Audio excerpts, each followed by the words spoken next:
नमस्कार. मी ॲडव्होकेट गणेश हलकारे, अमरावती.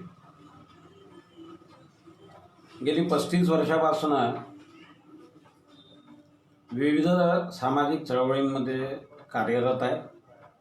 प्रामुख्यानं आयुष्याचा बराचसा कालखंड हा अखिल भारतीय अंधश्रद्धा निर्मूलन समिती, जिची संस्थापना प्राध्यापक श्याम मानवांनी केली होती,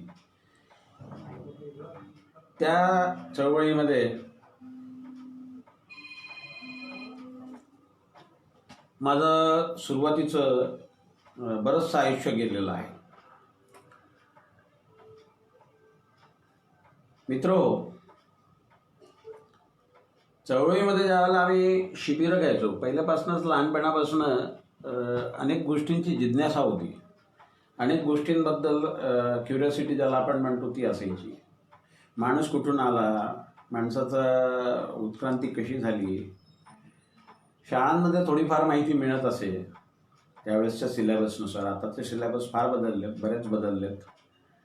परंतु विश्व कसं निर्माण झालं असेल, ह्या आकाशगंगा तारे ह्या कशा निर्माण झाल्या असतील, आपला ग्रह कसा निर्माण झाला असेल, या ग्रहावरती जीवोत्पत्ती कशी झाली असेल, आणि जसं जसं शालेय शिक्षण संपत गेलं, 11वी 12वी झाल्यानंतर मुळात इच्छा होती की आपण डॉक्टर व्हावं, कारण त्यावेळेला डॉक्टर आणि इंजिनियर हेच आईवडिलांचं स्वप्न असायचं.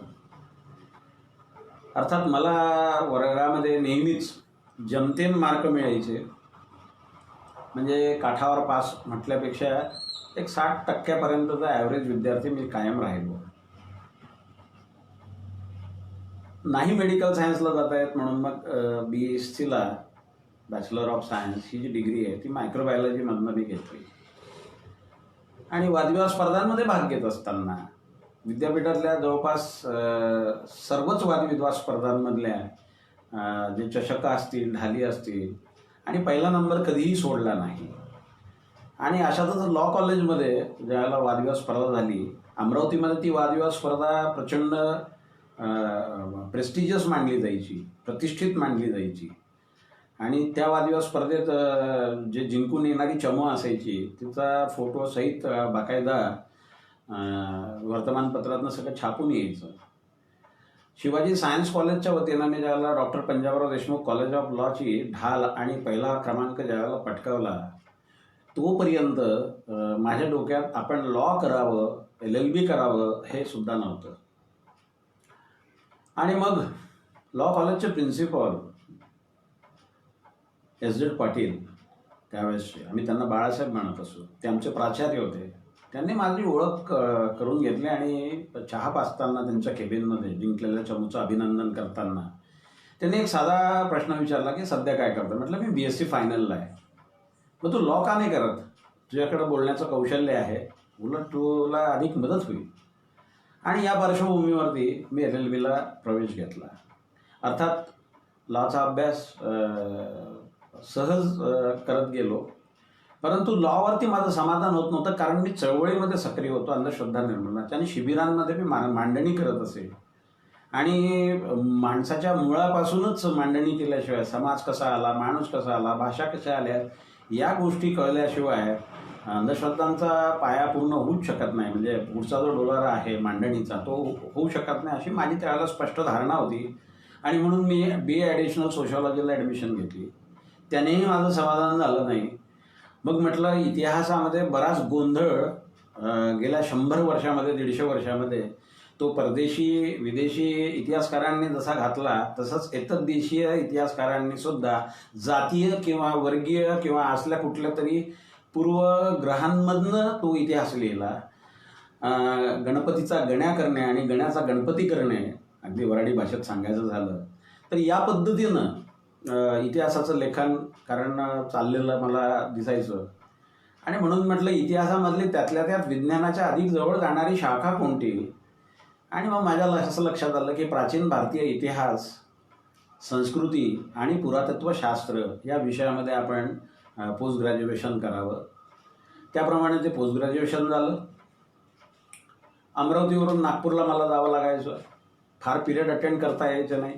पण मूळ ग्रंथ ज्याला आपण म्हणतो ते मूळ ग्रंथ आपण मुळातून वाचून काढले पाहिजेत हा पहिलेपासूनचा आग्रह असल्यामुळे मी भन्नाट त्यावेळेला वाचत गेलो आणि त्या 2 वर्षांमध्ये पुरातत्वशास्त्राचा एक बैठक म्हणा किंवा पाया अभ्यासातून तयार झाला. त्यानिमित्तानं अनेक वेगवेगळ्या पद्धतीनं लिहिणाऱ्या लेखकांचा परिचय झाला. हिस्टोरिओग्राफी ज्याला आपण म्हणतो, इतिहास लेखन शास्त्र, त्याच्या पद्धती, याचा सुद्धा परिचय झाला. आणि पुढच्या टप्प्यामध्ये मग मला मानववंशशास्त्रामध्ये सुद्धा रुची वाटायला लागली, अधिक रुची वाटायला लागली. कारण समाजशास्त्रामध्ये थोडासा भाग येऊन गेलेला होता, सामाजिक मानवशास्त्र म्हणून. तर मी अँथ्रोपॉलॉजीमध्ये पोस्ट ग्रॅज्युएट डिप्लोमासुद्धा केला. आणि चळवळीत काम एका बाजूनं सुरू आहे आणि दुसऱ्या बाजूनं आपला ज्ञान वाढवत राहणं, अभ्यास करत राहणं, नवं नवं वाचत राहणं.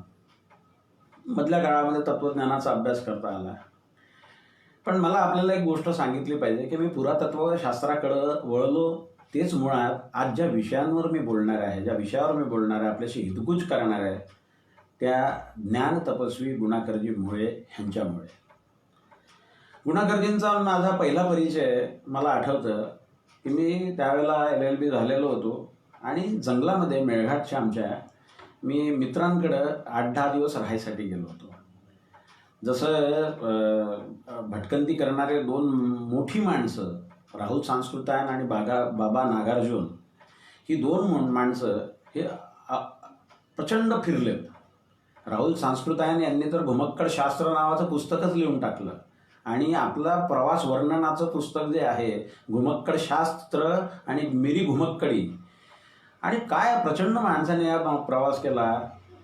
कमीत कमी 10 वेळा तर किमान उंट आपल्या खेचर आणि याक यांच्या पाठीवरती लादून बौद्ध साहित्य जे तिब्बेटी भाषेमध्ये होतं ते भारतात आणून ते अनुवादित करून त्याच्यासाठी तिब्बेटी भाषा शिकवून ते सगळंच्या सगळं तत्त्वज्ञान जे भारतातून लुप्त झालेलं होतं ते पुनरुज्जीवित करण्याचा मोठं काम राहुल सांस्कृतायन यांनी केलेलं होतं.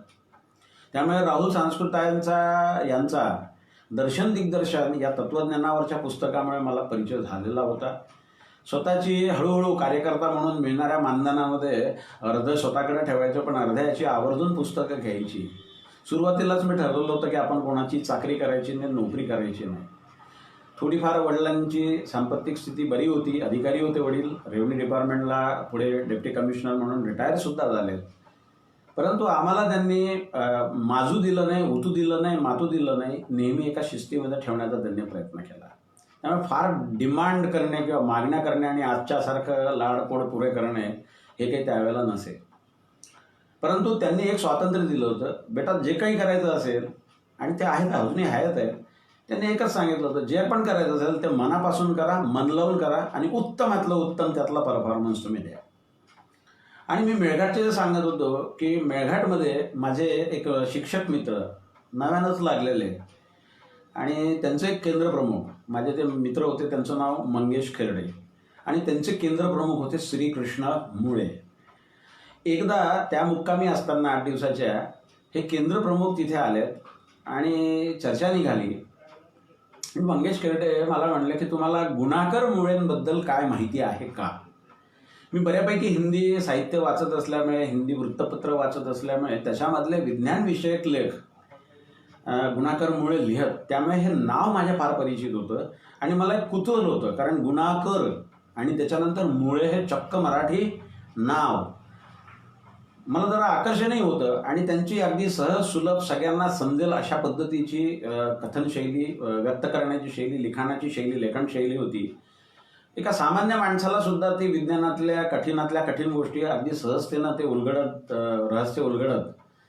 तर त्याच्यामुळे मला हिंदीमध्ये विज्ञान लेखक म्हणून गुणाकर मुळे कोणीतरी आहेत, बहुधा ते महाराष्ट्रातले असावेत किंवा मध्य प्रदेशातले असावेत. बरीच कुटुंब आता मध्य प्रदेशात सुद्धा मराठी कुटुंब आणि उत्तर भारतात सुद्धा काही ठिकाणी आहेत. म्हटलं कदाचित असं असेल, कारण त्यांचं सगळं लिखाण हे हिंदीमधनं होतं. आणि मग मंगेश खेरडे मला म्हणला की आपले हे जे केंद्रप्रमुख साहेब आहेत श्रीकृष्ण मुळे यांचे ते सख्खे चुलत भाऊ आहेत आणि ते यांच्याच घरी परतवाडा या गावी मुक्कामी आहेत, तुम्हाला भेटायची इच्छा आहे काय? स्वाभाविकच अशा एका ज्ञान तपस्वी माणसाला, ज्याने विज्ञानाच्या क्षेत्रामध्ये, विज्ञान साहित्याच्या क्षेत्रामध्ये प्रचंड मोठी कामगिरी केली, मला उत्सुकता वाटली आणि त्या दिवशी आम्ही 5-6 जण गुणाकरजींना भेटायला गेलो. सुरुवातीच्या औपचारिक ओळख परिचय झाल्यानंतर आम्ही कधी दोघं एकमेकांशी जोडल्या गेलो आम्हालाही कळलं नाही. सुरुवातीला वाटलं होतं की अर्धा तास हा माणूस कदाचित आपल्याशी बोलेल. सुरुवातीला असं वाटलं की कदाचित काही औपचारिक चर्चेनंतर कदाचित हा माणूस थांबेल, कारण मोठा लेखक माणूस आहे. परंतु ते अगदी बालसुलभ चिकित्सक वृत्तीनं अगदी सहज गप्पा माराव्यात त्या पद्धतीनं माझी हळूहळू चौकशी करायला लागली आणि मला लक्षात यायला लागलं की हे काहीतरी चौकशी करतायत. क्या करते हो?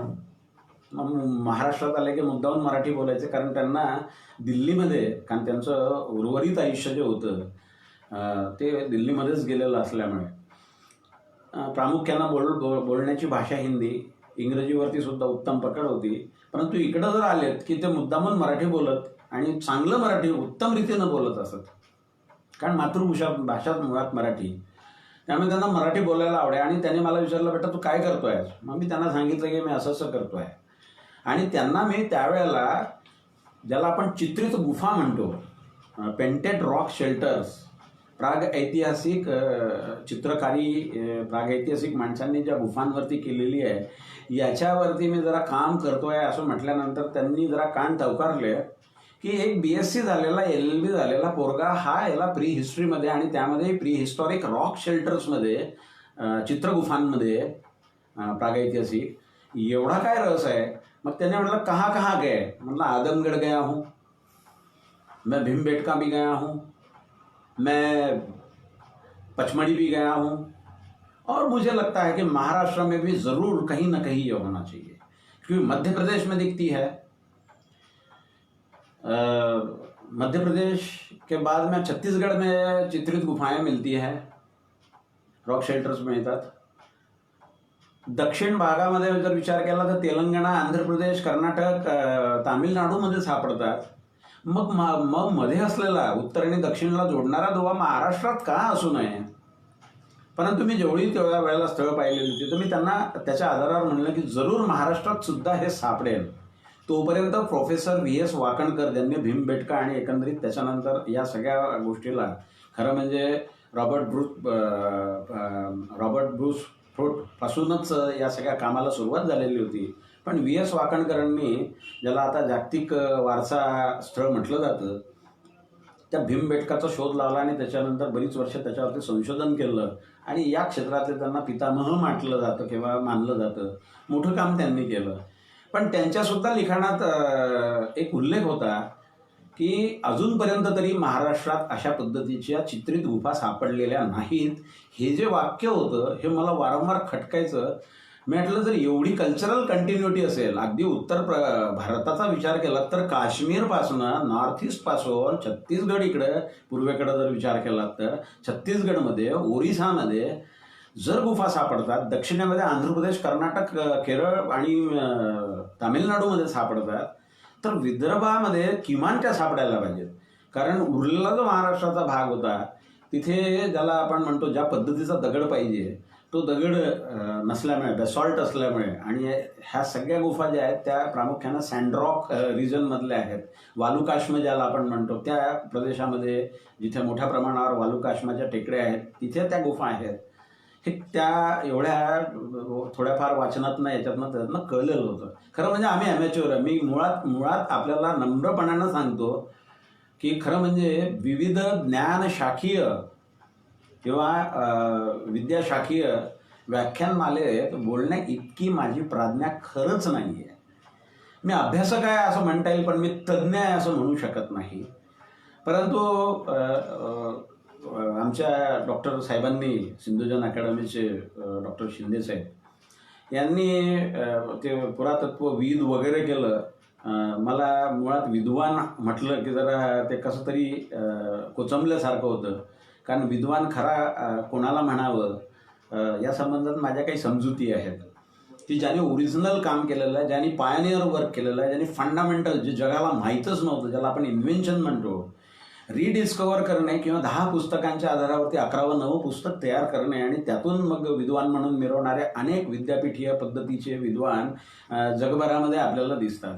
परंतु ज्यांनी खरंच मौलिक काम केलेलं आहे, ज्यांनी मुळात संशोधन केलेलं आहे, इन्व्हेन्शन केलेलं आहे, जे जगाला माहिती नव्हतं ते लोकांच्या समोर आणलेलं आहे, मी खरंच त्याला विद्वान मानतो. आणि या पार्श्वभूमीवर आमची रॉक शेल्टरवरती गुणाकर मुळेंची चर्चा सुरू झाली. मतलब मेरे पास मटेरियल नहीं है पढ़ने के लिए, आगे पढ़ने के लिए कौन सी किताबें मैंने पढ़नी चाहिए, तो कृपया आप अगर मुझे मदद करेंगे, क्योंकि आप दिल्ली में रहते हो और आप विभिन्न किताबों के लेखक भी हो और विज्ञान और पुरातत्व और तत्वज्ञान से लेके हर विषय को आपने स्पर्श किया है, न बल्कि उसमें घुसकर उसमें गहरी पैंठ लगाकर आपने ये सारा काम किया है, तो कृपया आप अगर मुझे सहायता कर देंगे। मेरे साथ एक मेरे सहपाठी भी है जिनका नाम पुरुषोत्तम दाहेदार, वो और हमको बहुत सहायता होगी और हम शायद आगे बढ़ सकेंगे. आणि आमची 3 तासभर चर्चा झाली. त्याच्यानंतरचे जे ऋणानुबंध जुळले, मला आश्चर्य वाटलं. एवढा मोठा माणूस पण 8 दिवसामध्ये जवळपास 101 झेरॉक्स A4 साईजच्या याचं बंच वेगवेगळ्या पुस्तकांमधनं काढलेलं आहे. म्हणजे त्याच्यासाठी किमान त्यांनी 5 ते 6 रॉक आर्टवरची प्रिहिस्टॉरिक रॉक आर्टच्या पुस्तकांमधल्या झेरॉक्स त्यांनी स्वतःच्या मुलीला पाठवून, जी त्यावेळेला दिल्ली युनिव्हर्सिटीमध्ये शिकत होती, तिच्या माध्यमातून झेरॉक्स करून त्या माझ्याकडं पोस्टाने, त्यावेळेला पोस्टानंच चालायचं, व्हॉट्सअपची इंडस्ट्री सुरू व्हायची होती. आणि ते एक मोठं पार्सल ज्यावेळेला माझ्याकडं आलं, मी उघडलं आणि एक छोटंसं पत्र होतं. प्रिय गणेशराव, आपको जो चाहिए वो सामग्री मैं भेज रहा हूँ. सस्नेह, घर परिवार कैसा है, त्यांची काही पत्र माझ्याकडे आहेत, साध्या सोप्या भाषेमध्ये खाली खुशाली विचारलेली, आणि मैं भेज रहा हूँ. अपेक्षा है कि आपको ये सहाय्यकारी होगी. तिथून मग जे संबंध जुळलेत आणि मग मी या माणसाबद्दल अधिकाधिक क्युरियस झालो. कारण मला पहिल्याच भेटीत कळलं की हे श्रीकृष्ण मुळेंचे भाऊ आहेत, पण यांचं गाव सिंधी बुद्रुक आहे. म्हणून आता मी जे बोलतोय, मी हे पूर्वपरिचय का दिला माझा आणि माझ्या पहिल्या भेटीचा उल्लेख करून मी विषयाकडे का वळला असेल. कदाचित ऐकणाऱ्यांना, आपल्यांना किंवा पाहणाऱ्यांना असं वाटलं असेल की हा गुणाकर मुळेंवरती बोलायला आलेला आहे, गुणाकरजी मुळेंवरती, आणि आपलाच प्रवास सांगतोय. मला नम्रपणे सांगावंसं वाटतं की मला फार आश्चर्य वाटलं त्यांच्या पूर्वजीवनाबद्दल, की आज हे दिल्लीमध्ये स्थापित झालेले लेखक आहेत, विज्ञान लेखक आहेत, इतिहासामध्ये यांचा दबदबा आहे. इतिहासाच्या क्षेत्रामध्ये, पुरातत्वाच्या क्षेत्रामध्ये अत्यंत मौलिक ग्रंथांची निर्मिती यांनी केलेली आहे. मला त्यांनी माझी झाडाझडती पण घेतली की तुझ्याकडे गावगाडा नावाचं पुस्तक आहे का. मी म्हटलं हो आहे, मी वाचलं आहे चिंत्रे आत्र्यांचं. अरे म्हणे वा, गावगाडा आहे म्हणे तुमच्याकडे. म्हटलं हो, तुम्ही हे वाचलं का, ते वाचलं का. आणि मी दरवेळेला, बहुतेक वेळेला माझं उत्तर होत असायचं, कारण बऱ्यापैकी पुस्तकांचा आणि दुर्मिळ ग्रंथांचा संग्रह करण्याचा छंद पूर्वीपासून होता. आज नाही, कधीतरी उपयोगी पडेल या भावनेनं मी पुस्तकं विकत घेत असे. या टप्प्यावरती भोपाळला हिस्ट्री काँग्रेस झाली. तत्पूर्वी त्यांनी मला एक सुचवलं कि ऐसे इस तरीके से अगर काम करते रहोगे तो कोई मतलब नहीं है, ज़रा ढंग से काम करो. त्यांचा मी विचार शिरोधार्य मानला. मतलब क्या करना चाहिए, तुम इतना सारा इतिहास में और पुरातत्व में काम कर रहे हो, आपके पास कोई मास्टर डिग्री नहीं है, फिर भी आप काम कर रहे हो. कारण मी त्यांना हेही सांगितलं होतं की मला हे कुठेतरी पब्लिश पण करायचं आहे, हे संशोधन जे काही केलेलं असेल, आम्ही जे काही शोधलं असेल. तर त्यांनी मला सांगितलं की एक काम करो, मैं फॉर्म भिजवा देता हूँ. त्यावेळेला इंटरनेट आणि या पद्धतीने ऑनलाइन फॉर्मची पण सुविधा नव्हती. इंडियन हिस्ट्री कांग्रेस में आप सदस्य बन जाइए और आजीवन सदस्य बनने की कोई आवश्यकता नहीं, वार्षिक सदस्य भी बन सकते हो. आणि म्हणून मी त्यांनी मला फॉर्म पाठवला. आप केवल सिग्नेचर करके और अपना जो जानकारी है वो भर के उसको मुझे भेजिए, मैं बाकी रेकमेंड करूँगा. त्याला एक रेकमेंडेशन लागायचं, वार्षिक जे मेंबर असायचं त्यांच्यापैकी आजीवन मेंबर्सचं. आणि त्यांनी ते रेकमेंड केलं आणि पुरुषोत्तम दाहेदार आणि मी इंडियन हिस्ट्री काँग्रेसचे आम्ही सदस्य झालो. ते गुणाकर मुळेंमुळे झालो. याचा उलगडा आपल्याला नंतर होईल की गुणाकर मुळे नेमके कसे होते. थोडा आता आपल्याला अंदाज यायला लागला असेल की एक पोरगा, धडपडणारा पोरगा आहे, त्याला आपण उभं केलं पाहिजे, ही भावना त्यांच्या मनामध्ये होती. आणि त्यांनी इंडियन हिस्ट्री काँग्रेसला मला पाठवलं. पटियाळाच्या काँग्रेसला थंडीमुळे ते येऊ शकले नाही, वय वाढत चाललेलं होतं. मधुमेह आणि ब्लड प्रेशर या दोन्ही आजारांनी शरीर बऱ्यापैकी कमजोर झालेलं, अशाही परिस्थितीत त्यांची भ्रमंती आणि संशोधन आणि लेखन अहोरात्र चालत असे. ते लेखनोपजीवीच होते. त्यांनी उपजीविकेचं दुसरं कुठलंही साधन जगण्याकरता निवडलं नव्हतं, हे आपण आवर्जून लक्षात घेतलं पाहिजे. आणि त्याच्यासाठी प्रचंड झीज सोसावी लागते. त्याच्यासाठी अनेक गोष्टींवरती आपल्याला विजय प्राप्त करावा लागतो, वेळेची शिस्त घालून घ्यावी लागते. एवढंच नव्हे तर अनेक भौतिक गोष्टींचा त्याग करण्याची मनाची तयारी पाहिजे असते. आणि मला जाणवलं की लेखनोपजीवी अख्खं आयुष्य काढणे एवढं सोपं नाही. आजीविकेचंच साधन होतं, पण दुसऱ्या बाजूने त्यांची एक अत्यंत वेगळी भावना सुद्धा होती, तेही आपण लक्षात घेतलं पाहिजे. मी त्याच्यावर बोलणार आहे आपल्याशी, त्यांच्या विचारांच्या दर्शनाच्या निमित्तानं. इंडियन हिस्ट्री काँग्रेसला पहिल्या अधिवेशनामध्ये मी पतियाळाला गेलो, तिथलं वातावरण पाहिलं आणि परत येऊन दिल्लीला त्यांना भेटलो. म्हटलं मी जाके आया, क्या पढ़ा आपने, तुम्ही काही वाचलं का मध्ये तिथे? म्हटलं नहीं. फिर क्या नाश्ता करने गए थे, भोज करने गए थे? बोले वहाँ 3 दिन मौज मजा करने गए थे. अब कभी भी खाली हाथ इंडियन हिस्ट्री कांग्रेस में नहीं जाना.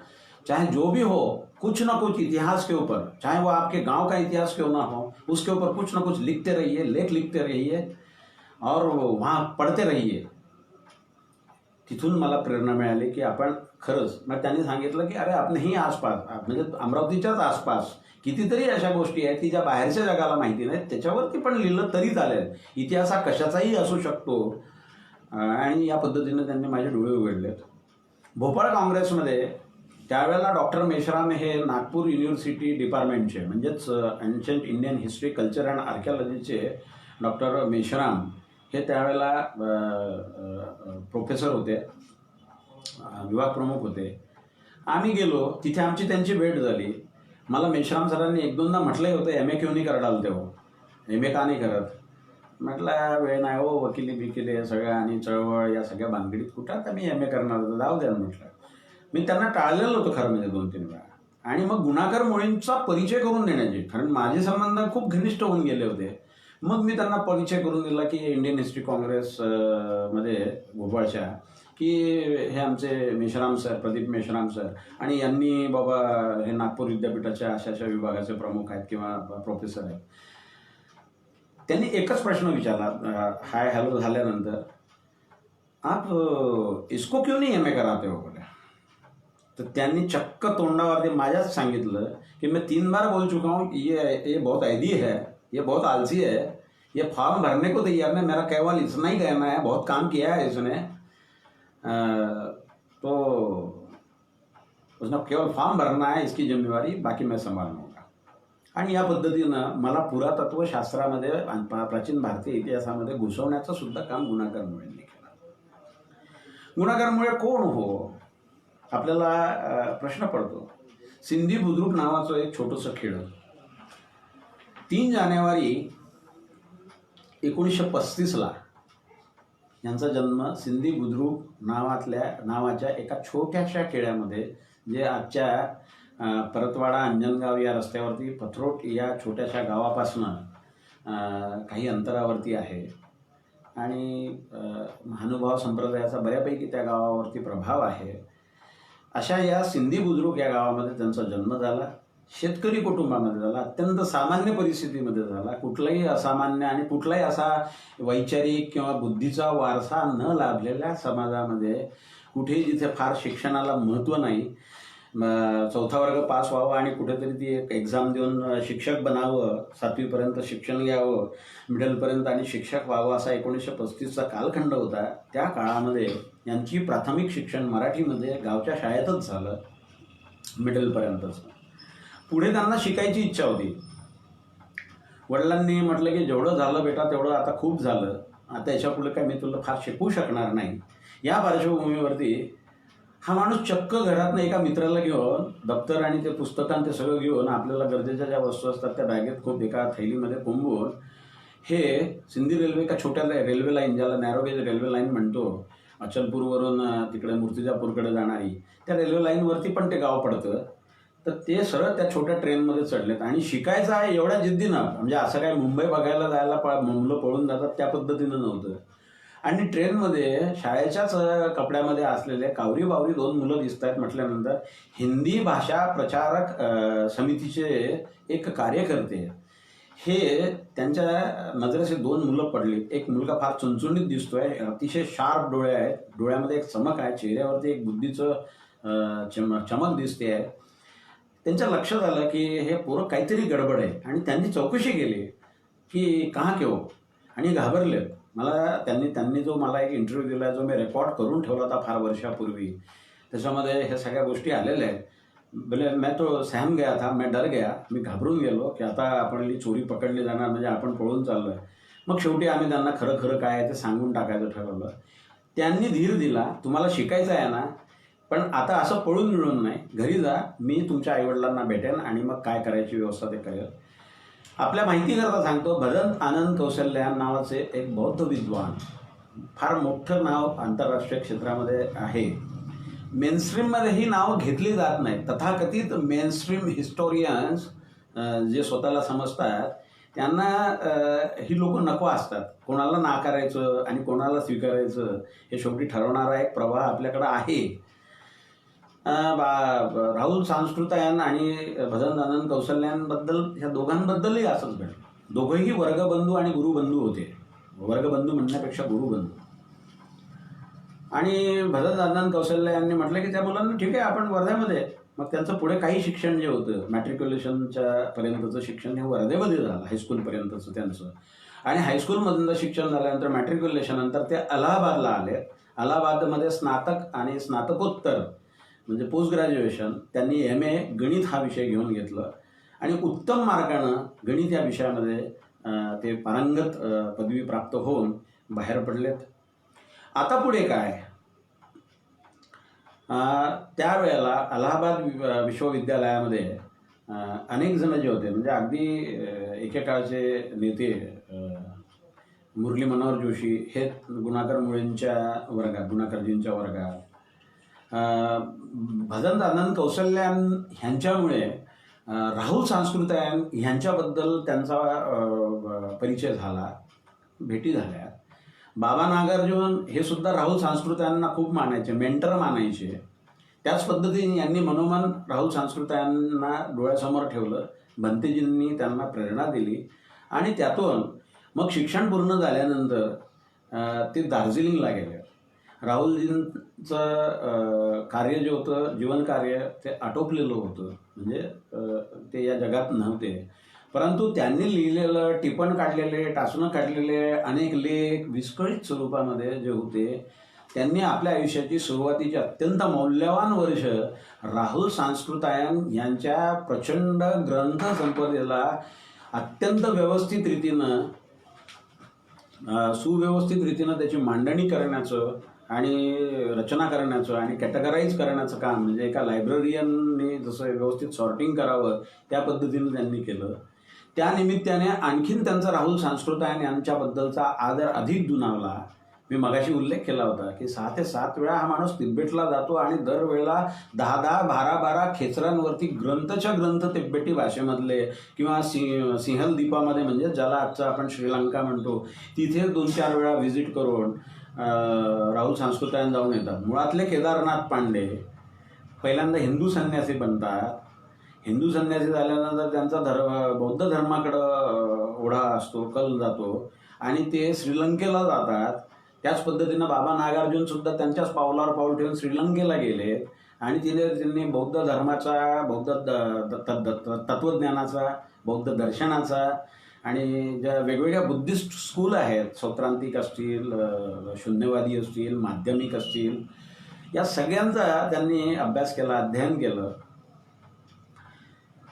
तीच कदाचित, म्हणजे मी म्हणून म्हटलं होतं की गुणाकरजींबद्दल जर बोलायचं असेल तर राहुल सांस्कृतायन आणि बाबा नागार्जुन ह्यांना वगळून आपल्याला फार काही म्हणजे पुरेसं सांगता येणार नाही. स्वाभाविकच 2 मोठ्या माणसं, बाबा नागार्जुन यांचं नाव सुद्धा मूळचं वेगळं आणि त्यांनी सुद्धा यात्री म्हणून हे टोपण नाव स्वीकारलं आणि पुढे बौद्ध धर्माची दीक्षा घेतल्यानंतर बौद्ध धम्म स्वीकारल्यानंतर त्यांनी नागार्जुन हे स्वतःसाठी नाव वापरायला सुरुवात केली आणि बाबा नागार्जुन या नावाने हिंदी जगतामध्ये, विशेषतः काव्यामध्ये, मैथिली काव्यामध्ये आणि हिंदी पोएट्रीमध्ये त्यांचं खूप नाव आहे. या दोनही भंतेजी म्हणजे कौशल्यायन, आनंद कौशल्यायन, राहुल सांस्कृत्यायन आणि बाबा नागार्जुन ह्या अशा वर्तुळात वावरल्यामुळे ह्यांची जीवनदृष्टी अधिक निकोप झाली. निर्दोष पद्धतीनं जगाकडे ते बघू शकत असत. पूर्वग्रह न ठेवता त्यांनी लिखाण केलेलं आहे. जाती पातीचा, धर्माचा, पंथाचा अभिनिवेश न ठेवता जे जसं आहे तसं मांडण्याचा त्यांनी प्रयत्न केला. त्यांनी कधीही कोणाचा द्वेष केला नाही. आणि मोक्याचं सांगायचं म्हणजे, मुद्दलातलं सांगायचं म्हणजे, यांच्या सगळ्यांच्या संगतीमध्ये ते प्रखर बुद्धी प्रामाण्यवादी बनलेत, विवेकवादी बनलेत. स्वाभाविकच पुढच्या सबंध लेखन प्रवासामध्ये दार्जिलिंगला राहुल संग्रहालयातनं ज्यावेळेला ते परत आलेत, त्यानंतर त्यांनी लेखनाला सुरुवात केली. मला एकदा म्हणले, तुम्हारी किताब छपी की नाही? म्हणून नाही, मैं बड़ा आलसी हूँ, मैं बहुत कामों में व्यस्त रहता हूँ. आणि माझं सगळं चळवळीत लक्ष असायचं. खरं म्हणजे हे काम त्यावेळेला करायला पाहिजे होतं. आता मला 50 उलटल्यानंतर जाणवतं की खूप काम आपलं अपुरं राहिलेलं आहे, आपण ते करू शकलो असतो, पण आता उपयोग नाही, गेलेत तो काळ. त्यांनी मला विचारलं आणि मी त्यांना सांगितलं नाही, तर त्यांनी सांगितलं की मेरा पहला किताब मैं जब केवल 23 साल का था तब छप चुका था, और आज तुम 46-45 के हो और आज तक एक भी आपका किताब नहीं है. आश्चर्य होता है. म्हणजे ते एका अर्थानं चिमटे पण काढत आणि प्रेरित पण करत. आणि मग मी म्हटलं की नाही, अब मैं करूँगा, अब मैं डॉक्युमेंटेशन करना शुरू करूँगा. आणि मी मग त्या पद्धतीनं पुढच्या कामाला लागलो. दिल्लीला आल्यानंतर मग पुढे त्यांचं कायमचं निवासस्थान मृत्यूपर्यंत दिल्लीच राहिलं. कधीमधी गावाची आठवण यायची. विशेषतः आयुष्याच्या उत्तरार्धामध्ये त्यांना गावाची जास्त आठवण यायची. गावातले त्यांच्या वेळेसचे अनेक लोक या जगातून निघून गेलेले होते, पण शेवटी मातीची ओढ असते. त्या ओढीनं त्यांनी त्यांचं जुनं घर डागडुजी करून व्यवस्थित बांधून घेतलं. आणि असं त्यांनी कदाचित मनात ठरवलं असेल की इथेच बसून आपण आता उर्वरित आयुष्यातलं लेखन कार्य करावं. पण एवढं काम सोपं नव्हतं सिंधीसारख्या खेड्यामध्ये. आणि टेलिफोन सेवा ज्या वेळेला फारसं साधनं संपर्काची उपलब्ध नसताना त्यांची स्वतःचीच ग्रंथसंपदा किमान 30 ते 40 हजार पुस्तकांची आहे. माझे डोळे विस्फारले गेलेत. मला वाटायचं माझ्याकडे जी इनमिन 2-4 हजार पुस्तकं असतील आपल्या लायब्ररीमध्ये माझ्या स्वतःच्या. खूप कष्टानं ते आणलेले आहेत. एक एक पुस्तक मिळवताना काय यतायत केली. एकेका पुस्तकाला मिळवण्याची सुद्धा कथा होऊ शकेल. कधी रस्त्यावरती फुटपाथच्या म्हणजे मुंबईमध्ये गेलं की फुटपाथवरती जुन्या पुस्तकांची दुकानं ती धुंडाळत काढ, मग एखादा काहीतरी हातात लागायचं. मी 4-4 तास त्या दुकानांमध्ये म्हणजे त्या फुटपाथवरती घालवत असे. आणखीन कुठं काय, आजच्यासारखं विकिपीडिया आणि गुगल सर्च मारला आणि फटकन जी काही अर्धवट म्हणा किंवा पुरी म्हणा किंवा कधी अपुरी माहिती असते ती मिळवणं. मी काही गुगल बाबाचा भक्त नव्हतो. अर्थात गुगलवरती पण चांगल्या गोष्टी आपल्याला सर्च करायला मिळतात, वेळ वाचतो, हा भाग मी मान्य केला. तरी मूळ ग्रंथ असले पाहिजेत आणि मूळ वाचलं पाहिजे. कोणीतरी लिहिलेलं आहे, कोणीतरी संदर्भ दिलेला आहे, त्या संदर्भाच्या भरोशावर आपण उड्या मारायच्या आणि आपण बोलायचं. ज्याला सेकंडरी सोर्सेस आपण म्हणतो ते आपण कधीही करू नये, ही शिस्त गुणाकरजींनीच मला घालून दिलेली होती. आणि त्यामुळे त्यांचा ग्रंथसंग्रह इथे आणणं शक्य नव्हतं एवढं. मग ते एक ट्रिपला आलेत, 1 महिन्याकरता समजा राहायला आलेत, तर जेवढी आवश्यक असतील लिखाणाकरता तेवढी एक बॅग पुस्तकाची भरलेलीच असायची, मोठी सुटकेस. आणि ते रेल्वेनं प्रवास करत बैतूलपर्यंत यायचे, मग तिथून मग परतवाड्यापर्यंत यायचे आणि तिथून मग आपल्या गावी यायचे. त्यांनी सगळी व्यवस्था करून ठेवली होती, सिलेंडरपासून चहापासून. त्यांना चहा भरपूर आवडायचा आणि उठून केव्हाही अर्ध्या रात्री उठून सुद्धा ते स्वतःचा चहा बनवून घेत असत, त्या थर्मसमध्ये भरून ठेवत असत. मी त्यांचं दिल्लीतलं घर पाहिलं, पण मी ते घर पाहू शकलो नाही कारण मी त्यावेळेला लहान असेल, कदाचित माझा जन्मही झाला नसेल. ते दिल्लीला 2 खोल्यांच्या घरामध्ये भाड्यानं राहत असत. आणि दरम्यानच्या काळामध्ये त्यांचं लग्न झालं, लेखन सुरू झालं होतं, त्याच्यातनंच कदाचित परिचय झाला असेल. आणि त्यांनी त्यावेळेला आंतरजातीय विवाह केला. आणि तोही सिव्हिल मॅरेज, म्हणजे ज्याला कोर्ट मॅरेज आपण म्हणतो, किंवा इंडियन मॅरेज ॲक्टनुसार जे काही होत असतं, रीतसर नोटीस देऊन. आणि त्याला साक्षीदार कोण असणार? साक्षीदार तर बाबा नागार्जुन. मित्र होते, स्नेही होते. त्यांनी फार मित्र जोडले नाहीत, खूप कोणांमध्ये ते फार गुंतले नाहीत, पण ज्यांच्यामध्ये ते गुंतलेत त्यांचे स्नेहसंबंध त्यांनी आयुष्यभर जोपासलेत, टिकले. गुणाकर मुळेंसोबत बोलण्याची अनेकांची आजही हिंमत होत नव्हती. मी इतिहास हिस्ट्री काँग्रेसमध्ये पाहिलं की इतके आदरानं, आणि तो भीतीयुक्त आदर असायचा, कारण कधी हा माणूस आपलं फोल पण उघडं पाडेल आणि आपलं खोटे पण उघडं पाडेल, अनेकांना तो धाक पडायचा. त्यामुळे थोडंसं तुलनेनं भीतीयुक्त दरारा ज्यांना आपण आदर म्हणतो तो मला सगळ्यांच्या चेहऱ्यावरती दिसायचा. आणि मला मात्र ते अगदी खांद्यावर हात ठेवून माझ्या ज्यावेळेला ते वावरायचे इंडियन हिस्ट्री काँग्रेसच्या अधिवेशनांमध्ये, त्यावेळेला लोकांना आश्चर्य वाटायचं कि ये यार इंडियन हिस्ट्री कांग्रेस ये प्रोफेशनल हिस्टोरियन नहीं है, ये प्रोफेसर नहीं है, इसके पास में पीएचडी नहीं है, और फिर ये गुणाकर जी के साथ ये क्या कर रहा है, म्हणजे त्यांनाही प्रश्न पडायचा. पण त्यांनी कदाचित त्यांना काही जाणवलं असेल, त्यांनी मला आयुष्यभर मदत केली. आणि मग त्यांच्या लेखन प्रपंचाला जसं मी सांगितलं 23व्या वर्षीच त्यांनी सुरुवात केली. आणि मग त्यांनी जे मौलिक लिखाण केलं, आजच्या ज्या विषयामध्ये आहे की ज्ञान तपस्वी तर होते, तुम्हाला आता 30-40 हजार पुस्तकं, म्हणजे एक पूर्ण ज्याला आपण म्हणतो 6 एक म्हणजे 10पेक्षा अधिक 8-8 फुटाच्या मोठ्या मोठ्या अशा रॅक्स आणि त्या खच्चून पुस्तकांना भरलेल्या अशा पद्धतीच्या 8 ते 10 रॅक्स मी डोळ्यांनी बघितल्या. आणि त्यांच्या वरच्या मजल्यावरच्या, म्हणजे पांडवनगरमधलं त्यांचं जे घर होतं त्या वरच्या मजल्यावरती परवानगीशिवाय कोणालाही प्रवेश नसे. एकदा ते त्याच्यात घडले, नंतर कम्प्युटर आलं, मग टायपिंग. पहिले टाईपरायटरवरच ते टाईप करायचे, स्वतःच्या हाताने टाईप करायचे. हस्तलिखित वगैरे हा प्रकार त्यांना ठाऊक नव्हता, फार लिहत नसत, टिपणं काढत असत, टाचणं काढत असत. पण लेखन करताना, लेखन कार्य करताना ते सरळ टायपिंग करत असताना टाईप केलेली कॉपी प्रकाशकाकडे पाठवत असत. त्या वरच्या याच्यामध्ये त्याचं म्हणजे ज्या काही 6-7 खोल्या होत्या, एक मोठा हॉल आणि एक खोल्या, या सगळ्यांमध्ये नुसते पुस्तकं होते. मी एकदा विचारलं होतं कि कितने किताबें, करीब 30 हजार के आसपास तो किताबें जरूर होगी. अब इतना पता नहीं मेरे बाद इन किताबों का क्या होगा. म्हणजे त्यांना हे जाणवायचं की आपण एवढं सगळे अमोल ग्रंथ, अगदी ब्राह्मणक, आरण्यक, उपनिषद रेफरन्ससाठी त्यांना फार हिंडावं लागलेलं नाही. महाराष्ट्रामध्ये आजही अडचण आहे की रेफरन्ससाठी माणसाला पुण्यात यावं लागतं किंवा वाईला जावं लागतं. प्राज्ञा पाठशाळेमध्ये मग काही ग्रंथ उपलब्ध असतात, मग तिकडं कोल्हापूरला राजाराम कॉलेजमधल्या ग्रंथालयामध्ये कुठंतरी उपलब्ध असतात, किंवा भांडारकर ओरिएंटल रिसर्च इन्स्टिट्यूटमध्ये किंवा एशियाटिक सोसायटीमध्ये. म्हणजे अनेक प्राचीन जे काही ग्रंथ आहेत, किंवा मग आर्काईव्जमध्ये महाराष्ट्र शासनाच्या किंवा केंद्र सरकारच्या आर्काईव्जमध्ये, सेंट्रल आर्काईव्जमध्ये जावं लागतं. परंतु यांचं एक वैशिष्ट्य होतं की ज्या ज्या गोष्टी मला लिहायच्या ते सगळं पहिल्यांदा त्यांच्याजवळ तयार असे आणि ते त्यांच्या मालकीचं असे. फार त्यांना कुठे यातायात करावी लागत नसे. सुरुवातीला नसेलच, सुरुवातीला एवढ्या अलमाऱ्या ठेवायला घरत नव्हतं. पण मला तर असं वाटतं की राहायला त्यांना 3 म्हणजे 2 मुली आणि 1 मुलगा. दोन्ही मुलींची लग्न झाले, ते आपापल्या घरी सुखानं आहेत. मुलगा आहे, तो पण आता मोठा झालेला आहे. आणि पत्नी, त्यांच्या पत्नी म्हणजे आम्ही त्यांना काकी म्हणतो, त्या काकी ज्या होत्या आहेत अजूनही हयात आहेत. आणि अजूनही त्यांनी, गुणाकरजी गेल्यानंतर सुद्धा 7 त्यांचे अनपब्लिश पुस्तकं होती, ज्याचं सगळं बाळ लिहून तयार होतं, ते त्यांनी त्यांच्या मृत्यूनंतर ते छापून घेतलं. मला वाटतं राजकमल प्रकाशन दिल्लीच्या, ते ती पुस्तकं छापली. म्हणून वारंवार जो उल्लेख होतो की त्यांनी किती पुस्तकं लिहिली, तर मौलिक ग्रंथांची संख्या जर मोजली तर ती 35 भरते, पण ती आता 42च्या वर गेलेली आहे असं माझा अंदाज आहे, कारण 7 नंतर आणखीन आलेली आहे.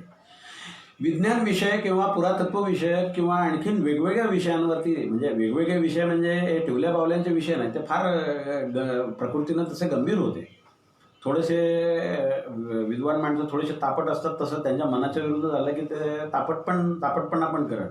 आणि त्यांच्या चेहरा बालसुलभ वृत्ती असल्यामुळे, म्हणजे एका बाजूला प्रचंड व्यासंगी असताना त्यांनी आपल्यातलं बालक मरू नाही दिलं. थोडासा जरी काय मनाविरुद्ध झालं की चेहऱ्यावरती बाळ जसं फुरुंगुटून बसतं तसं त्यांच्या चेहऱ्यावरती मला भाव दिसायचे आणि मी गालातल्या गालात हसायचो.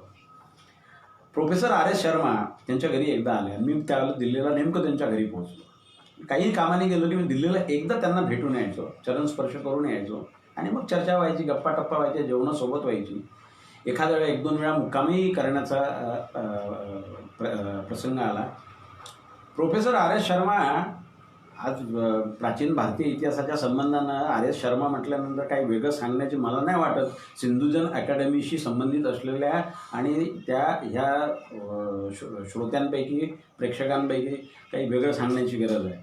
ते स्वतःच आपल्या एक आंतरराष्ट्रीय ख्यातीचे इतिहासकार राहिलेले आहेत.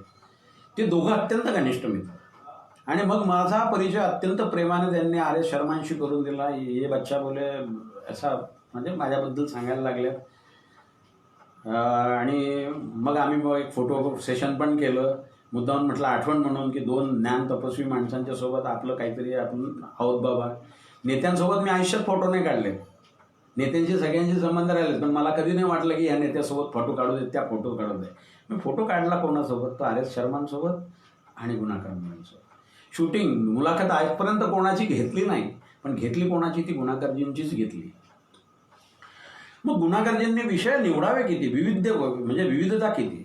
मी अगदी पहिल्यांदा इतिहासामधलं त्यांचं योगदान, प्राचीन भारतीय इतिहासामधलं त्यांचं योगदान बोलण्याच्या पूर्वी मला आपल्याला फक्त व्यासंग म्हणजे काय असू शकतो, किमान जे नव्यानं या क्षेत्रांमध्ये शिरू इच्छितात आणि काहीतरी करू इच्छितात, मौलिक कामगिरी, हे आता मी मुद्दाहून आपल्याला काही पुस्तकं दाखवणार आहे. किमान माझ्याकडे आत्ता जवळपास 29 पुस्तकं त्यांची आहेत.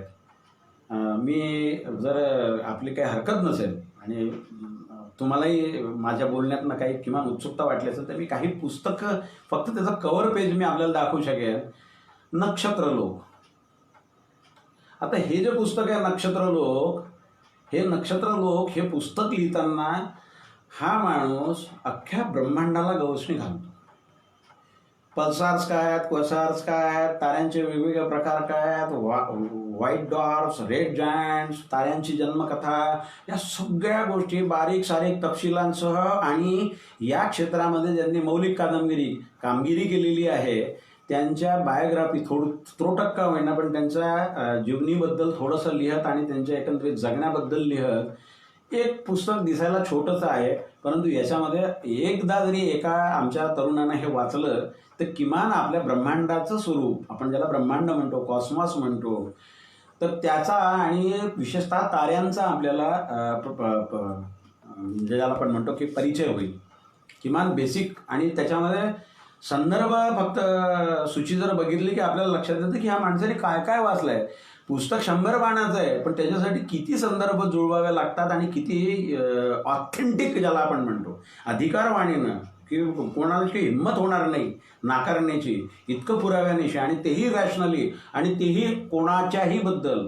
अगदी तुकोबा म्हणतात त्याप्रमाणे कोणीही जीवाचा न घडो मत्सर धर्म सर्वेश्वर पूजनाचे, या पद्धतीनं कोणाचाही मत्सर द्वेष लोभ राग न ठेवता अनबायस ज्याला आपण म्हणतो, ज्ञानाच्या क्षेत्रामध्ये तुम्ही जर पूर्वग्रह दूषित असाल, प्री ऑक्युपाईड असाल, पूर्वग्रहानं तुमचं मन व्यापलेलं असेल, तर मला वाटतं की तुम्ही जो काही विषय संशोधनाचा म्हणा किंवा लिखाणाचा घेतला असेल तर तुमची पूर्वग्रह त्याच्या आडवे येतात किंवा ते डोकावतात.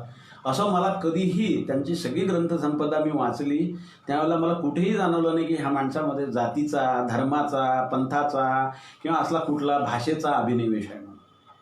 पण एक गोष्ट या निमित्तानं भाषेचा उल्लेख झाला म्हणून मला सांगितली पण पाहिजे आपल्याला की मराठी जगताला गुणाकर मुळे एका शेतकरी कुटुंबातला, बहुजन समाजातला, आडजातीमध्ये जन्माला आलेला तो माहिती नाही, कारण तो हिंदीत लिहितो.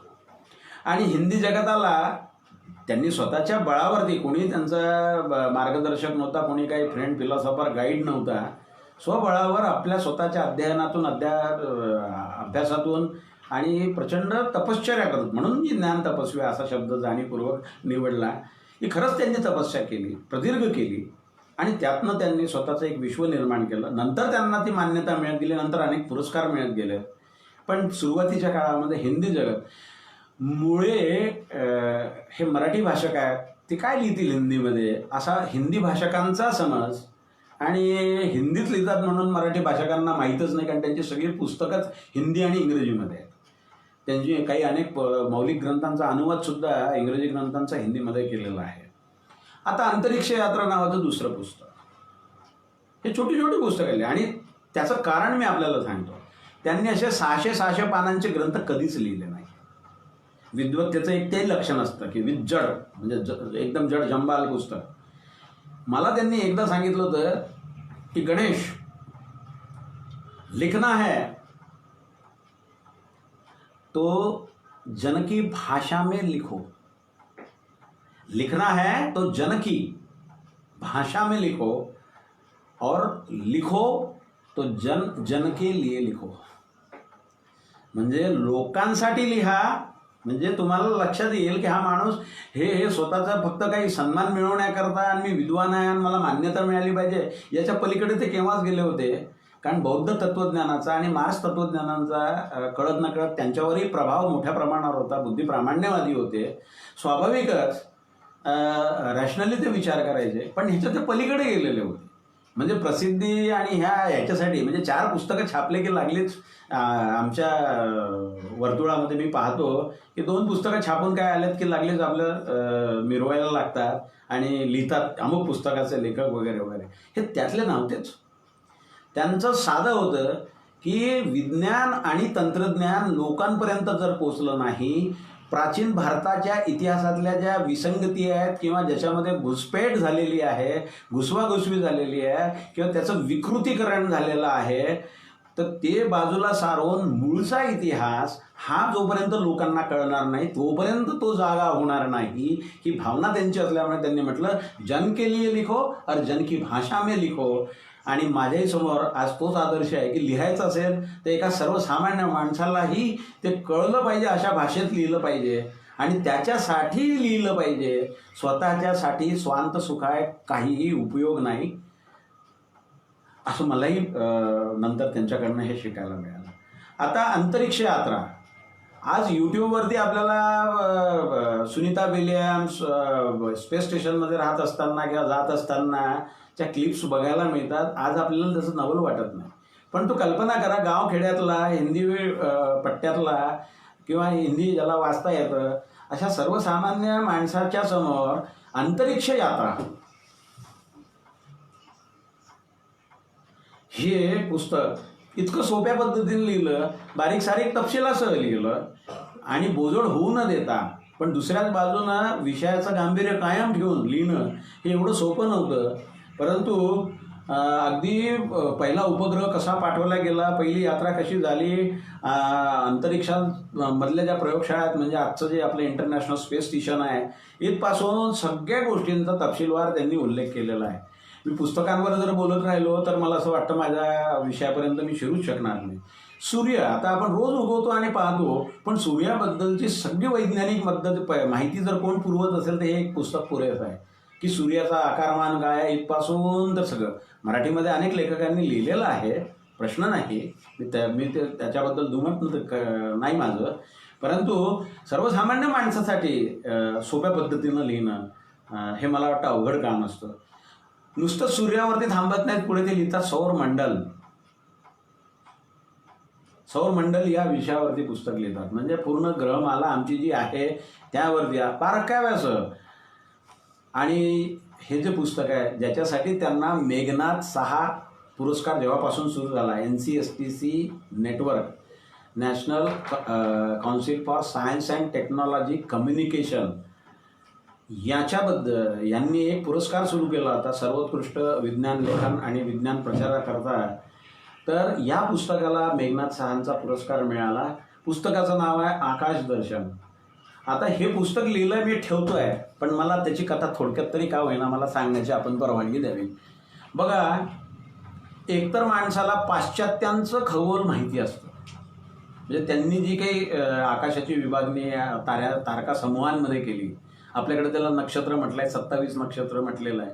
ऋग्वेदाच्या अगोदरपासून, ऋग्वेद काळापासून तर आत्तापर्यंत नक्षत्रांची नावं कशी बदलली, 27 नक्षत्र कशी, तर त्यांनी त्या नक्षत्रांची जर माहिती दिलीच, त्याच्या मागची मायथॉलॉजी सुद्धा दिली. म्हणजे मिथकशास्त्र माहीत असल्याशिवाय पाश्चात्यांची ॲस्ट्रॉनॉमी ज्याला आपण म्हणतो ऑब्झर्वेशनल ॲस्ट्रॉनॉमी, ती माहिती असल्याशिवाय आणि पौर्वात्यांची म्हणजेच खास करून भारतीयांची म्हणजे या तीनही ज्ञानशाखा माहिती असल्याशिवाय, अगदी याच्यामध्ये तैत्तिरीय संहितेपासून तर अनेक प्राचीन उत्तर वैदिक कालखंडातल्याही ग्रंथांचा आधार घेत त्यांनी मांडलं आणि सचित्र मांडलं.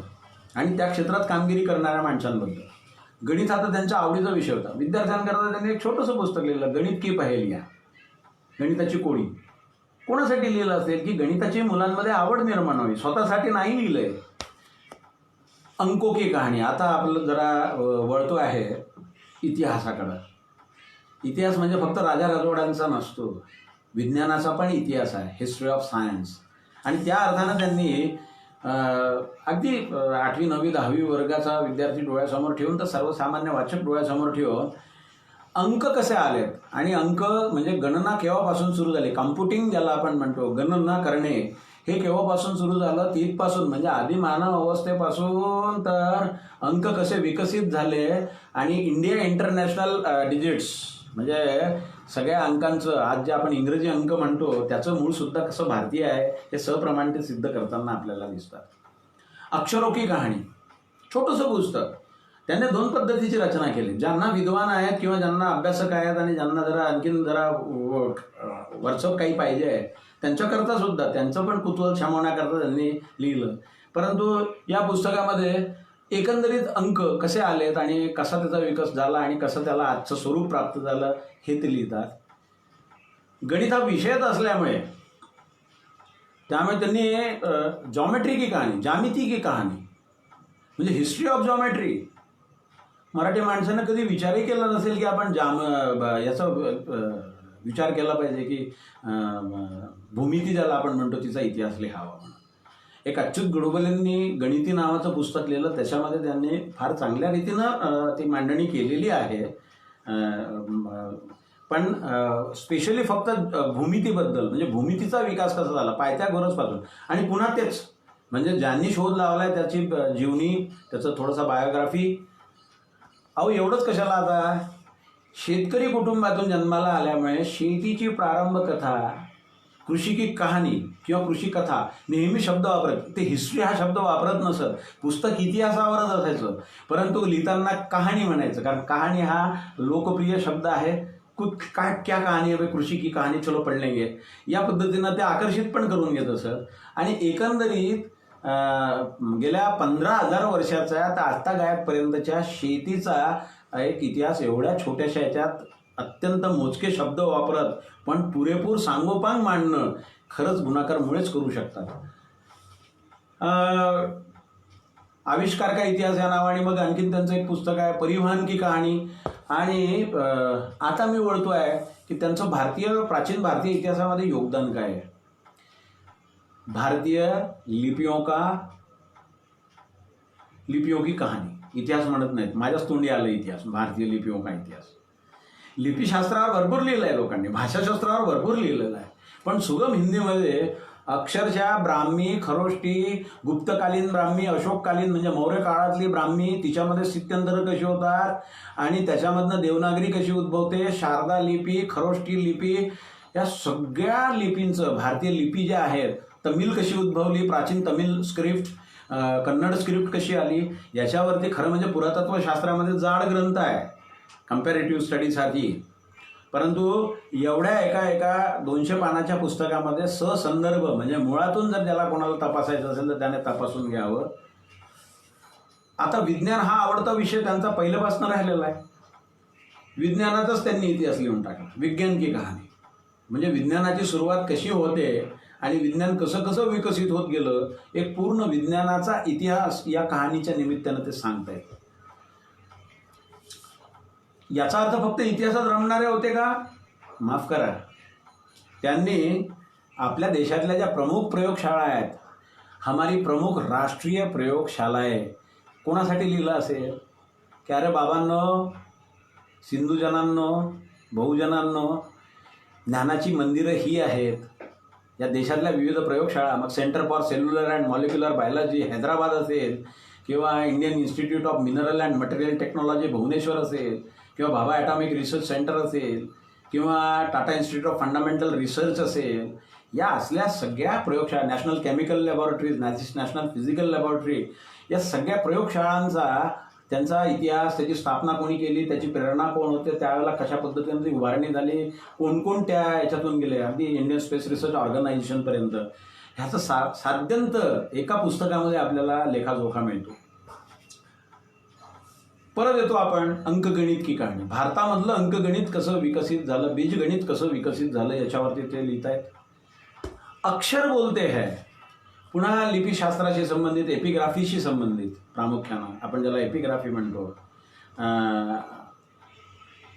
जे विविध अभिलेख मिळतात त्याच्यावरती त्यांनी प्रकाश टाकलाय, मोठी भर घातली. एका पुस्तकामध्ये 50 पुस्तकांचं सार आपल्याला मिळतं. हा सगळं काय आहे, मुळात एक्स्ट्रॅक्ट आहे. दिस इज द जिस्ट. ज्यांना आणखीन त्या खोलात जायचं असेल, समजा एखाद्याला एपिग्राफीमध्ये, अभिलेखशास्त्रामध्ये जर घुसायचं असेल आणि शिलालेख असतील, ताम्रपट असतील, उत्कीर्ण लेख असतील, तर त्याला जर आणखीन खोलात जायचं असेल तर त्याच्यासाठीची सगळी संदर्भ सूची याच्यामध्ये आहे. म्हणजे एवढं एक पुस्तक वाचून संदर्भ सूचीनुसार जर धांडोळा घेतला तर एखादा माणूस सहज त्याच्यावरती लिहू शकेल. गुणाकरजी एवढ्यावर थांबत नाहीत. लिपीशास्त्रावरती ते लिहितात, अंकगणितावरती ते लिहितात, भूमितीवरती ते लिहितात, विज्ञानाचा इतिहास ते लिहितात. आणि या आपल्या दुसऱ्यांच्याबद्दल लिहित असताना, परदेशातल्या लोकांचा उल्लेख करत असताना किंवा आदर ठेवत असताना ते भारतीयत्व कधीही विसरलेले नाहीत.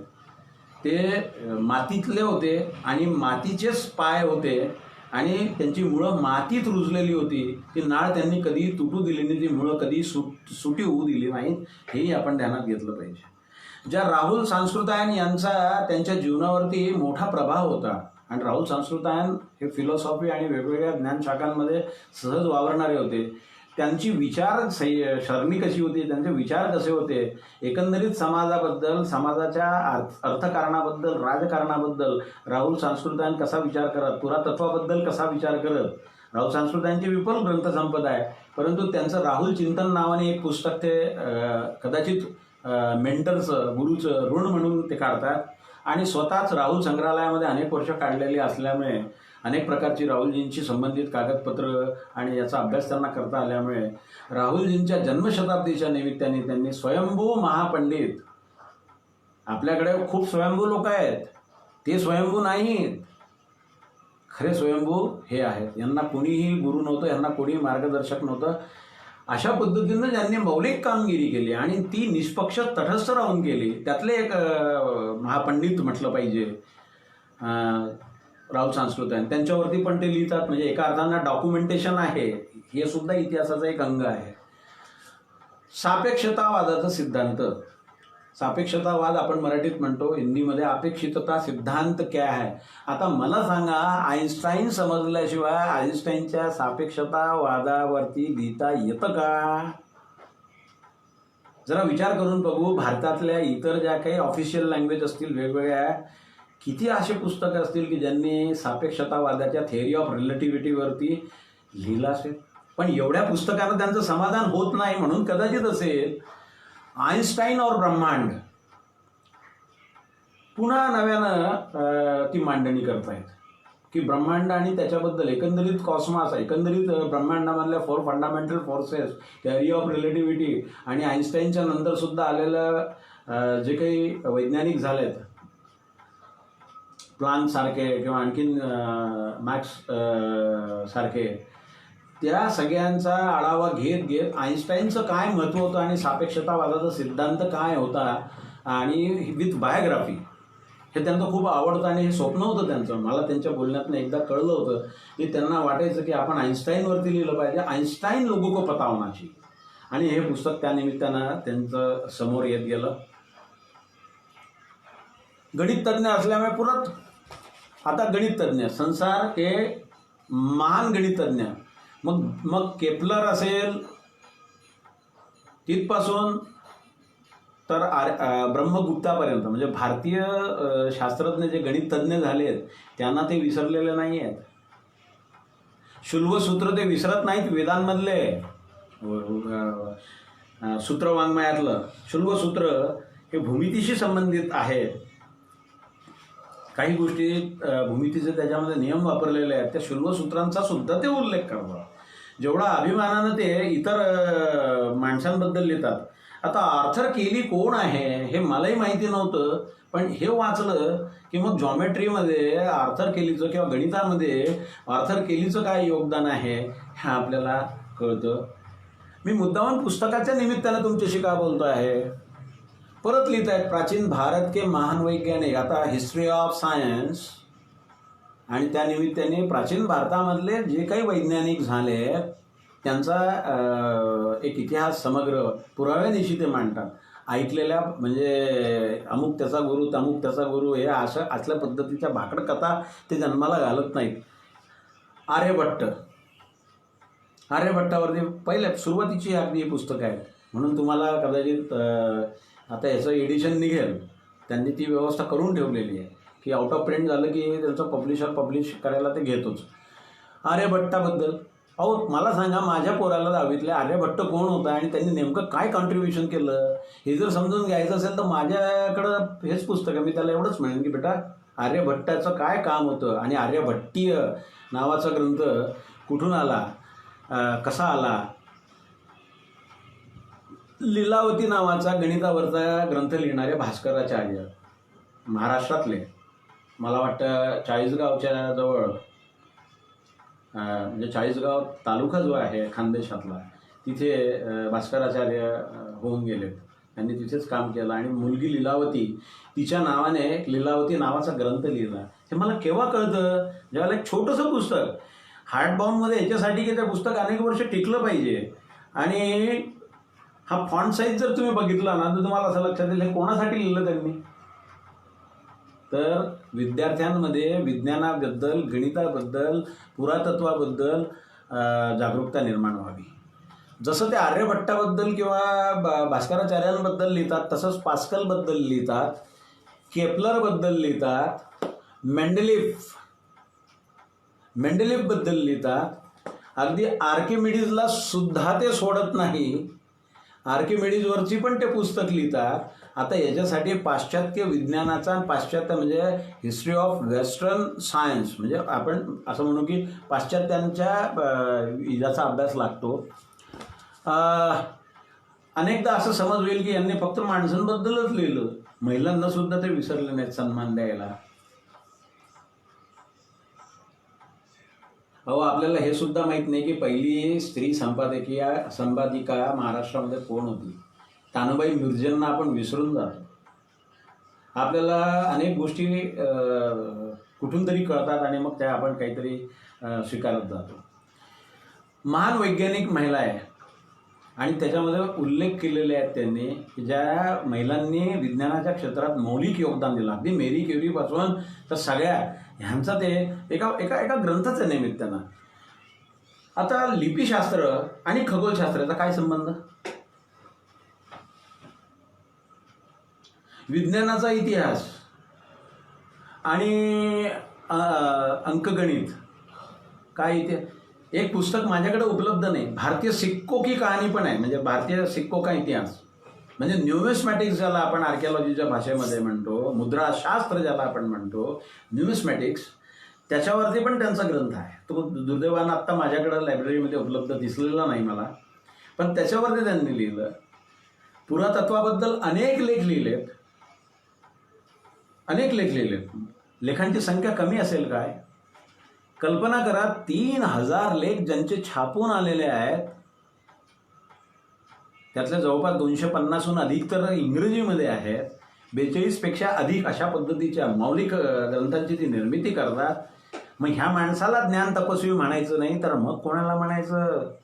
लायब्ररीत बसून 10 पुस्तकं एकाच विषयाचे वाचून 11वं पुस्तक स्वतःच्या नावानं छापणाऱ्यांना त्यांना ज्ञान तपस्वी म्हणायचं की अत्यंत प्रतिकूल परिस्थितीमध्ये खायचे वाखे असताना सुद्धा दिल्लीसारख्या शहरात जगणं आणि टिकणं, सर्वाईव्ह होणं आणि 2 मजली घर उभं करणं, पुढच्या पिढीची व्यवस्था लावून देणं, स्वतःचा संसार नेटका करणं, गावाकडची कुठलीही मदत त्यांनी कधीही स्वीकारली नाही, त्यांना ती मिळालीही नाही.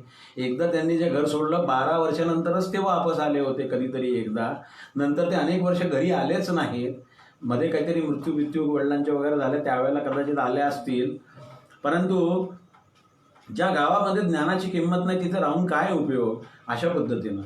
आता मला सांगितलं पाहिजे की ह्या सगळ्या एवढ्या मोठ्या अफाट कामगिरीबद्दल हिंदी जगतानं त्यांचं खूप कौतुक केलं. हिंदी अकादमी दिल्लीचा साहित्य पुरस्कार त्यांना मिळाला. त्याच्यानंतर केंद्रीय हिंदी संस्थान आग्र्याचं त्याचा अत्यंत प्रतिष्ठित समजला जाणारा आत्माराम पुरस्कार त्यांना मिळाला. मगाशीच मी NCSTCचा मेघनाथ साहा पुरस्कार जो संसार के महान गणितज्ञ आणि आकाशदर्शन या पुस्तकाच्यासाठी मिळाला. आपल्याला आश्चर्य वाटेल, म्हणजे तुम्हाला मला कल्पना आहे की आपली वेळेची मर्यादा संपत आलेली आहे. तासभरात बोलायचं असतं साधारणतः आणि 1 तासात संपलं पाहिजे. मला कल्पना आहे की थोडं वाढते आहे. आयोजकांनी मला क्षमा करावी, मला राहवलं जात नाही, कारण किती बोलू आणि किती नाही असं झालेलं आहे. CCRT centre for cultural resources training, CCRTसाठी त्यांनी फेलोशिप त्यांना मिळाली होती. अर्थात कारण शेवटी मर्यादा असतात हो. भारतभर फिरायचं म्हटलं तर काहीतरी तुम्हाला फेलोशिप मिळाल्याशिवाय तुम्हाला करता येणार नाही. CCRTने त्यांना फेलोशिप दिली होती. आणि भारत के विशेष दुर्ग म्हणजे भारतातल्या संबंध भारतामधल्या महत्त्वपूर्ण किल्ल्यांवरचं एक पूर्ण ज्याला आपण म्हणतो मोनोग्राफ, ज्याला आपण म्हणतात आर्किओलॉजीच्या किंवा इतिहासाच्या भाषेत, तो मोनोग्राफच त्यांनी लिहून काढला त्या विषयाला व्हायला. पण त्यांचं मन महाराष्ट्रात होतं. वर्षानुवर्ष दिल्लीत राहिले तरी अमरावतीला विसरले नाहीत. घराचं नाव जाणीवपूर्वक अमरावती ठेवलं. आणि मी आपल्याला जाणीवपूर्वक सांगतो, ळ हे अक्षर हिंदीमध्ये आहे काय? आमचे भराटे सर कोरकू भाषेचा तौलनिक अध्ययन करतायत. मुंडारी भाषा फार चांगलं काम करतायत, ज्या क्षेत्रात कुणी काम केलेलं नाही. तुम्ही प्रत्येक पुस्तकामध्ये वा, सुरुवातीची पुस्तकं सोडली, सुरुवातीच्या पुस्तकांमध्ये मुले लिहिलेलं असायचं, कारण ळ नाहीच, हिंदीमध्ये ळ नाही. पण हा माणूस मराठी पाहण्याचा होता, हिंदीत लिहिलं जरूर. मला तो आग्रह दिसला की मैं मुले नहीं हूँ, ते ठणकावून सांगत. कोणी कार्यक्रमात उल्लेख केला, मैं मुळे हूँ, आप लोगों को उच्चारण करते नहीं आता, इसलिए आप सुलभीकरण कर देते हो और उसको मुले कर देते हो. मुले का मतलब बहुत अलग होता है और मुळे का मतलब बहुत अलग होता है. तो मैं मुळे ही लिखूंगा. जेव्हा ते ज्यांना द्यायला ताकद मिळाली त्यांनी आग्रहानं, पहा या पुस्तकावरती सुद्धा तुम्हाला दिसत असेल मुळे लिहिलेलं आहे. हिंदी लिहिलेलं पुस्तक आहे, पण मराठीतला ळ रुजवण्याचं काम ते तिथे करतात. आणि आपलं बांधलेलं स्वकष्टानं मेहनत करून पै जमा करून राहण्याकरता दिल्लीमध्ये काय कमी मारामार आहे का? तर त्या ठिकाणी हे सगळं उभं केलं. पण त्या घराला नाव काय देतात ते अमरावती. म्हणजे अमरावतीचा विसर, जिल्ह्याचा विसर त्यांना पडला नाही. शेवटच्या काळामध्ये गावी राहावं आणि भुलेश्वरी तीरे, त्यांच्या गावाजवळून भुलेश्वरी नदी वाहते, त्या भुलेश्वरी तीरे म्हणजे आपली आत्मकथा, एकंदरीत जीवनाचा प्रवास, याच्यावरती लिहायचं त्यांनी ठरवलं होतं. त्यांनी काही सुरुवातही केलेली होती, हे मला माहिती होतं, कारण माझं जाणं येणं बऱ्यापैकी असायचं, का फोनवरती तरी बोलणं असायचं. पण ती दुर्दैवानं 2009 16 ऑक्टोबरला ज्यांचं अल्पशा आजारानं निधन झालं, कारण मधुमेहानं शरीर पोखरलेलं होतं. ते आत्मचरित्र अपुरं राहिलेलं आहे. मी त्यांच्या घरी ज्यावेळेला ह्या व्याख्यानाच्या निमित्तानं मी त्यांच्या घरी संपर्क साधला आणि त्या काकींशी बोललो. बोले उनकी बहुत इच्छा थी, मतलब काकी शायद वो काम मेरे लिए छोड़ गए होंगे, मैं आऊँगा, आपसे जानकारी लूँगा, उनसे संबंधित कई व्यक्तियों को मिलूँगा और उनके व्यक्तित्व, उनके विचार और उनके दर्शन के बारे में और उनके कृतित्व के बारे में और उनके भारत के, प्राचीन भारत के विशेषकर इतिहास में और पुरातत्व में उनके योगदान के लिए मैं शायद अगर समय साथ देता है तो शायद मैं लिखूं. वो बायोग्राफी भी होगी और उनका कृतित्व और व्यक्तित्व भी उसमें से उभर कर निखारने की कोशिश मैं करूँगा. या पद्धतीनं मी त्यांचा फोनवरती निरोप घेतला.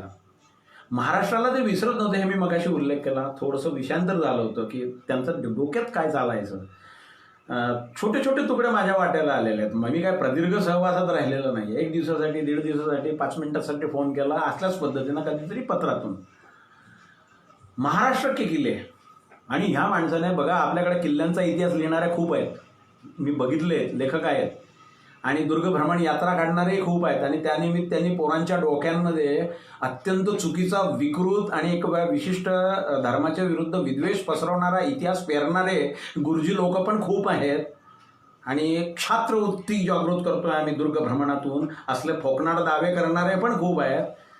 माफ करा, मी जरा खूप द्वेषानं बोलल्यासारखं आपल्याला वाटेल. मला संताप येतो. प्रतापगड लिहित असताना प्रतापगडाचा खरा इतिहास सांगितला पाहिजे ना, पण प्रतापगडचा यात्रा करण्याच्या निमित्ताने भलतंच जर तुम्ही पेरत असाल ते ह्या असल्या पद्धतीचा इतिहासाचा दुरुपयोग आहे आणि तो थांबला पाहिजे. ते या बाबतीत फार दक्ष असत. आणि त्यांनी माणिकगडचा किल्ला महाराष्ट्रातल्या किती लोकांना माहिती आहे हो.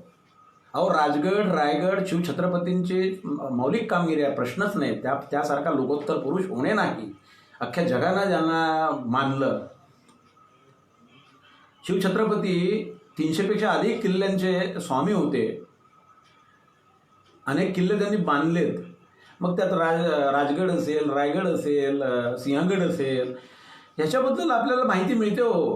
पण माणिकगड किल्ला कोणाला माहिती आहे? धारूरचा किल्ला कोणाला माहिती आहे? नरनाळ्याचा किल्ला हो 9व्या शतकातला, गाविलगडचा किल्ला 10व्या-11व्या शतकातला. आपण 16व्या शतकातल्या किल्ल्यांबद्दल बोलतो किंवा लिहितो.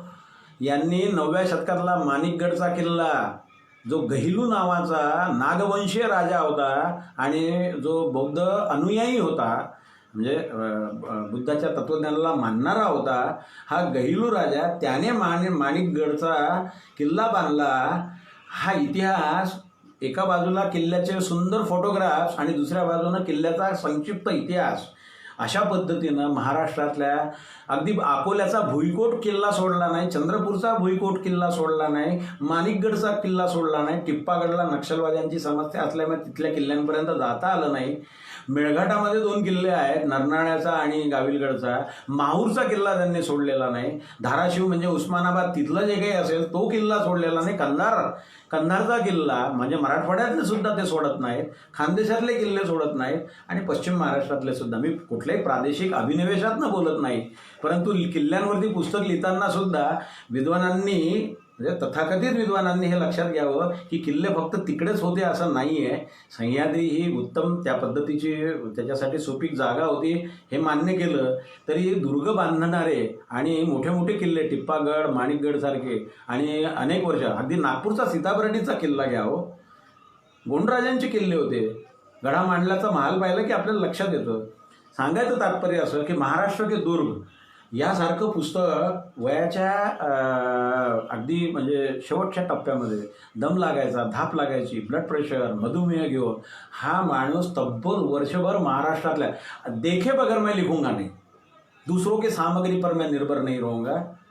म्हणजे मी 4-5 किल्ल्यांवरती त्यांच्यासोबत गेलो, त्यावेळेला जी चर्चा व्हायची प्रवासामध्ये, आमचं नेहमी हाच विषय असायचा, दुसऱ्या शिळोप्याच्या गप्पा मारणं नव्हतंच.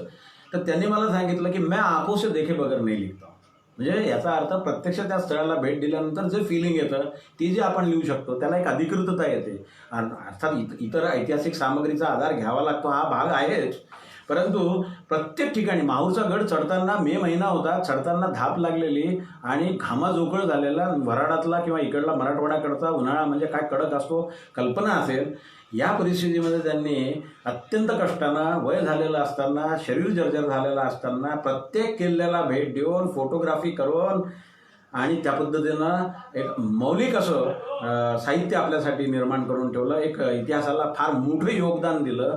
किल्ला आणि त्याचा इतिहास आणि त्यातले महत्त्वपूर्ण वैशिष्ट्य आणि कोणत्या कोणत्या राजवटी त्या किल्ल्यातून होऊन गेल्यात, या सगळ्या गोष्टींची मांडणी या किल्ल्यांच्या पुस्तकांच्या निमित्तानं होतं.